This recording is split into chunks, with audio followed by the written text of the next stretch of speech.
A lot of people might have heard of the term network effect and aren't certain exactly what it means.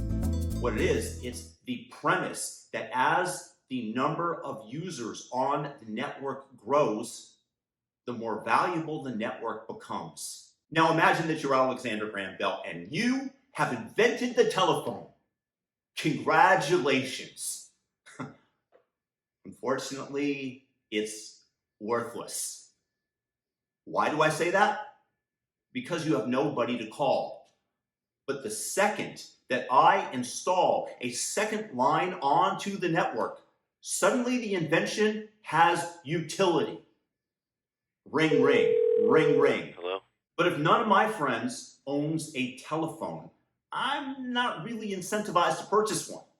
But then somebody in our mutual friend group, and we might not know each other, Larry, gets a phone to stay in contact with you, well, now suddenly I have a reason. I'm much more likely to be in business with you, Mr. Alexander Graham Bell. What happens is the more users come onto the network, the faster the adoption of it speeds up. Similarly, Facebook. If there were 20 people around the entire nation using the service, would you be incentivized to take the time to create a profile of your own? But the more people pile in, once you hit a critical mass of users, it begins to act like a magnet, attracting new users to the service, as well as keeping the existing ones in orbit using your product. Example, with all the complaints about social media companies like Twitter and Facebook and users threatening and actually attempting to switch elsewhere to Getter.com or Gab.com, for example, they often find that they just don't get the same engagement. And like most who try to quit, for example, cigarettes, they come rushing back to those original social media companies for the high. Breaking the gravitational pull for a massive numbers of users is generally going to take a tremendous amount of leverage and power. So how do companies gain this network effect advantage to begin with? Well, there certainly is a first mover advantage when you create something totally new, like an Uber, like an Airbnb. And many of these companies will operate at a gigantic loss and try to incentivize greater numbers of users to come to their platform in order to cement the network effects. Take Airbnb, which has on its platform the largest number of potential hosts as well as renters. The greater the number that exists on both sides of the equation, the greater is the gravitational pull. Same with Google as well as Bitcoin. Well, maybe some of you out there are scratching your head because you might say, I don't care who else uses Google, for example. I only use it because I get the best search result. It's not like leaving Facebook where I'm attracted to using the service because all my friends are on the platform. And I totally understand your logic.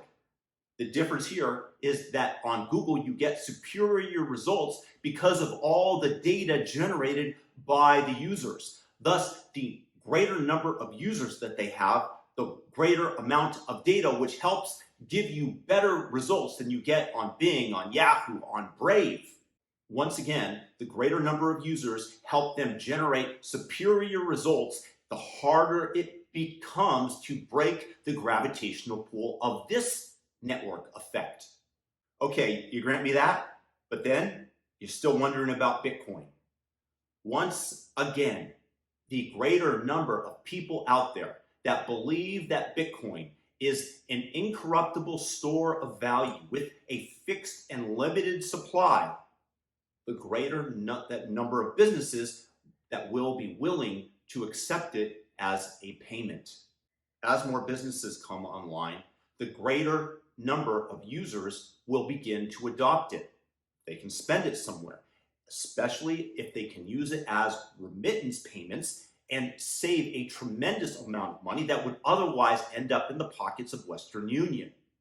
the more people are incentivized to build atop the network in a layer 2 protocol called the Lightning Network, the more energy input you have from talented, smart, hardworking people in the space, advancing the competitive advantage, the more users it attracts, which begets more businesses, which begets more programmers, until you have a network effect with the gravity of a black hole.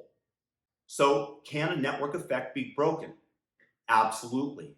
Take a look at a few examples. Take Kodak, which owned the golden goose, the monopoly of film processing, and ignored their own invention of the digital camera, which quickly put physical processing and photography out of business, and Kodak with it as well. Facebook was not the first in the social media game. They actually took out MySpace, which I grant you did not have a stranglehold over the business, but they definitely had the first mover advantage. They did so because they offered a product that was superior on a technological basis. In both cases, far superior technology eroded the competitive edge and the network effects that these older, more established firms had. Network effect can also be destroyed by government action. Take, for example, back in the day, everybody used to play poker online at a site called Party Poker. It was because everybody played at Party Poker. It acted like a magnet for everybody because that's where the action was. Then one day, the US government decreed it illegal for poker sites to take money from Americans. Party Poker, publicly traded at the time in the United Kingdom, was forced to jettison all of its American players, opening the door for their competitors. Thus, the network effect that they had was destroyed by the government. Or it can be completely self-inflicted. Many of the big Silicon Valley firms, for example, seem to value ideology more highly than they do even profits, leaving shareholders in the lurch. They are kicking people off for not adhering to this narrow band of ideological purity, for stating such things like men are not women, and literally pushing them, forcing them onto other platforms, thus growing their gravitational pull. Or, for example, in the case of YouTube, they can make the environment for creators so unsure, so censorious, that we actively promote other platforms like rumble.com, and you can join me there. The link is in the description. I am not a fan of YouTube as of late, in case you don't get my drift. Join me at rumble.com. What we can all pray for is that these self-imploding stars teach others a lesson. But when ideology becomes more valuable than profit motive, you have people that are going to behave in mysterious ways. So what would destroy Bitcoin?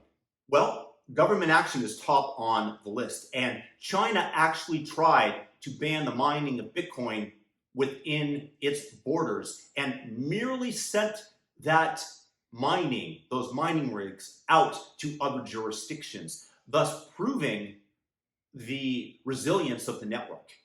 And to give a note of credit to the administration of former Vice President Brandon, they've done a pretty good job affirming Bitcoin, as well as the fact that the greater number of people out there that own Bitcoin, the harder it becomes politically to destroy it.